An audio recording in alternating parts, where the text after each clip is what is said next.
Selamat pagi teman-teman. Kembali bersama Ariel Kurnaidi. Kita akan merenungkan firman Tuhan dari buku Renungan Pagi, Anak dan Pelajar. Yesus sahabat terbaik dan setia.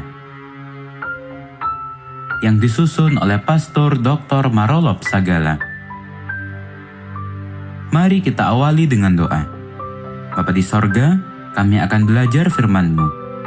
Tolong kami supaya firman-Mu menjadi pedoman dalam hidup kami hari ini. Dalam nama Tuhan Yesus kami berdoa. Amin.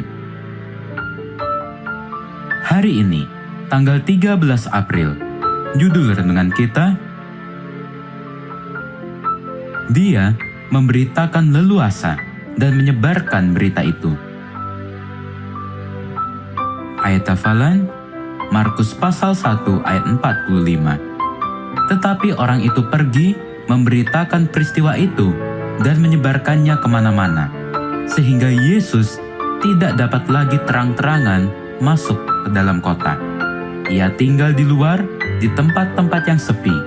Namun orang terus juga datang kepadanya dari segala penjuru. Pelajaran firman hari ini masih tentang peristiwa orang kusta yang disembuhkan oleh Yesus dan menjadi tahir. Ketika si orang yang berpenyakit kusta datang mendekat dan sujud di hadapan Yesus dan memohon supaya ditahirkan, Yesus menyambut dia dan menyembuhkan dia dan menjadi tahir. Dua hal yang menarik dalam cerita itu telah kita pelajari 2 hari sebelumnya. Yang menarik pertama adalah bahwa seorang kusta datang memberanikan diri mendekat kepada Yesus, dan Yesus menyambut dan melayaninya. Yang menarik kedua adalah tentang permohonan si kusta, yaitu memohon untuk ditahirkan, bukan disembuhkan.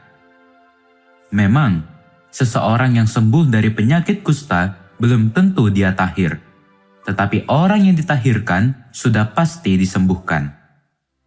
Yang menarik ketiga adalah pesan yang disampaikan Yesus kepada orang yang berpenyakit kusta yang telah disembuhkan itu. Tampak seperti tidak dituruti olehnya. Yesus berpesan, "Ingatlah, janganlah engkau memberitakan apa-apa tentang hal ini kepada siapapun, tetapi pergilah." Sebagaimana yang tertulis di dalam kitab Markus pasal 1 ayat 44 bagian A. Ternyata si orang kusta itu melakukan sebaliknya. Dia memberitahukan dengan leluasa dan menyebarkan kemana-mana. Sebagaimana yang terdapat di dalam kitab Markus pasal 1 ayat 45. Dia melakukan itu adalah sesuai ungkapan sukacita, karena dia telah sembuh dan tahir.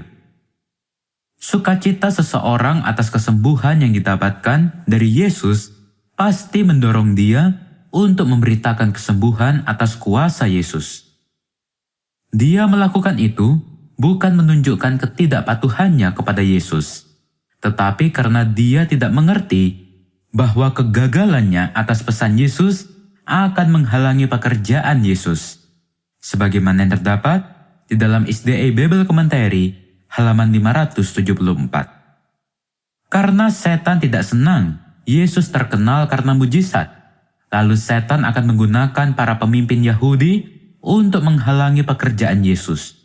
Dan benar, kemudian Yesus tidak leluasa lagi memasuki kota untuk melakukan pelayanannya.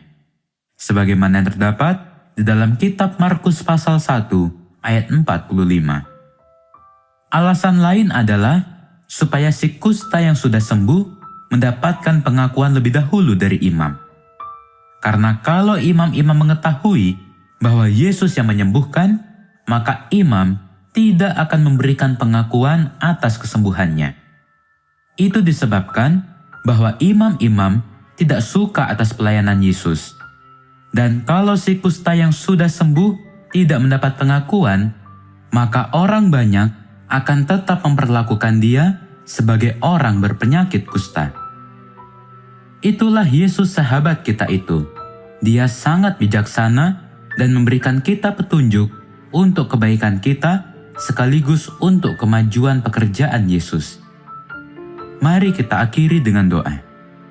Bapa di sorga, terima kasih untuk firman-Mu hari ini, di mana kami diingatkan bahwa kami harus menjadi seperti orang yang berpenyakit kusta itu, di mana jika kami sudah mendapat pengalaman untuk disembuhkan, maka kami akan memberitakan berita kesukaan itu kepada banyak orang, sehingga banyak orang akan semakin mengenal Engkau. Terima kasih Tuhan Yesus, dan tolonglah kami supaya kami dapat melakukan hal itu. Di dalam nama Tuhan Yesus kami berdoa. Amin.